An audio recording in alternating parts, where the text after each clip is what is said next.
اللہ تعالی نے فرمایا لجعلناہ رجلا، یہ مطلب یہ نکلیا کہ کوئی رسول نبی عورت نہیں آیا، ہو سکتا لجعلناہ رجلا، ہم اس کو مرد ہی بناتے. معلوم ہوا نبوت رسالت مرداں والا کام ہے تے مرد ہی کرتے. سبحان اللہ تعالیٰ اس میں شاکی نہیں ہے کہ اللہ تعالیٰ نے مردوں کے جو احکامات ہیں، جو ان کے فرائض منصبی ہیں، وہ جا بجا جا کے دین حق کی ترویج کے لیے، تبلیغ کے لیے انہوں نے کام کرنا ہوتا ہے. جبکہ عورتیں وہ اللہ تعالیٰ نے پسند فرمائی ہیں گھروں میں رہیں اور گھروں میں قرار پکڑیں اور گھروں میں اپنی زیب و زینت کو محفوظ رکھیں اور وہ گھروں میں رہ کر کے اللہ تعالیٰ کی رضا کو پالیں. بلکہ ایک اور حدیث مبارکہ کا مفہوم بھی ہے کہ آقا دو جہاں صلی اللہ علیہ وسلم سے حضرت فاطمہ رضی اللہ تعالیٰ عنہا نے پوچھا، یا رسول اللہ میرے بابا جان یہ فرمائیں کہ عورت اگر اللہ کا قرب چاہے، اللہ تعالیٰ کی نیک بندی بننا چاہے، اللہ تعالیٰ کی ولی اللہ یعنی کہ ولیہ بننا چاہے تو وہ کیا کرے ایسا عمل کہ جس سے وہ مقام و مرتبہ پا جائے؟ تو آقا دو جہاں صلی اللہ علیہ وسلم نے فرمایا کہ وہ عورت گھر میں رہے، وہ عورت گھر میں رہے، گھر میں قرار پکڑے. تو یہ بہت ہی آسان ہے عورت کے لیے کہ وہ گھر میں رہے اور اللہ کی رضا کو پالے.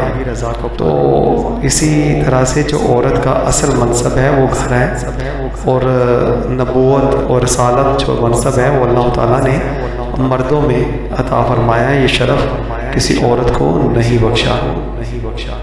فرماندا ہے اساں مرد ہی بنا دے کنو فرشتے نو. کیوں کہ اگوں مرداں نال گل کرنی ہے. فرشتہ اصلی شکل وچ ہوندا تو ویکھ نہیں سی سکنا، نیڑے نہیں سی بیٹھ سکنا تے لینا کی سی. تو فرماندا ہے اساں اونوں مرد بنا دے. کنو بولو؟ فرشتے نو مرد بنا دے.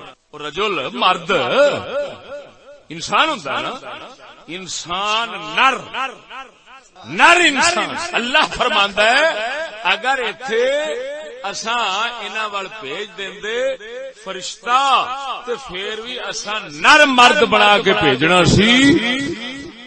گل سمجھا؟ تو نر مرد بنا کے بھیجنا سی. اے دا مطلب یہ نکلیا نور والا فرشتہ نر مرد دی شکل وچ آ سکتا ہے اور بچے جم سکتا ہے، کھا بھی سکتا ہے، پی بھی سکتا ہے. اللہ فرماؤں ہے صرف گل ہے کہ پھر میرے واسطے کوئی مشکل نہیں، میں اونوں بھی جمن جمان والا بنا دینا سی. پر گل صرف اینا ہے تانوں پھر چکر رہنا سی. تساں آکھنا سی ساڈے ورگے. او فرمایا میرے واسطے کوئی پہاڑ نہیں.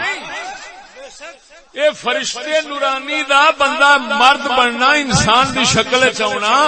للبسنا روڑا یا للبسنا علیہم ما یلبسون.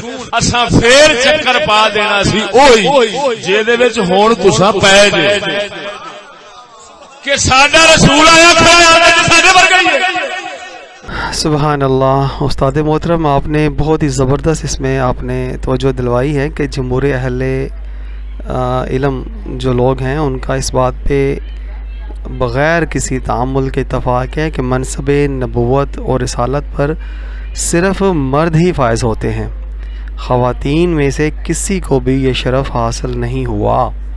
ہاں وہ انبیاء اکرام کی والدہ ماجدہ کے حوالے سے ان کی فضیلت آئی ہے، مگر نبوت اور رسالت کے منصب پر صرف اللہ تعالیٰ نے مردوں کو ہی سبحان اللہ تعالیٰ جو ہے وہ شرف عطا فرمایا ہے. کسی بھی عورت کو کسی حوالے سے یہ شرف حاصل نہیں ہے. وہ کہندے سن کھاندا بھی ہے، پیندا بھی ہے، سب کچھ کردا ہے، مڑ رسول کیویں نہیں؟ وہ سمجھتے سن فرشتہ ہی آوے، فرشتہ جو ہوئے گا تو انسان دی شکل کیویں؟ اللہ تعالیٰ نے فرمایا مناسبت ضروری ہے فیض لین واسطے، تے مناسبت تاں بنے گی ادھر انسان نے ادھر انسان ہی آوے. ہن فرشتہ بھی آوے گا، انسان بن کے آوے گا، سارے کام وہی کرے گا جڑے اللہ دے رسول کردے نے. انسان کردے نے انساناں ورگے پھر کم کرے گا. معلوم ہویا سجنا رب العالمین مولا کائنات جے اگر فرشتے نو انسان دی شکل وچ بنا کے سارے انساناں والے کم دے کے بھیج سکدا ہے اور اپنی رسالت دا پیغام اس نور مبارک دے اتار سکدا ہے. محمد پاک دی نورانیت مبارک روحانیت نورانیت دے اوتے اپنا نورانی پیغام دے سکدا ہے شکل بشری دے نال. ساتھیوں لائک سبسکرائب اور بیل آئیکن کو ضرور دبائیے گا.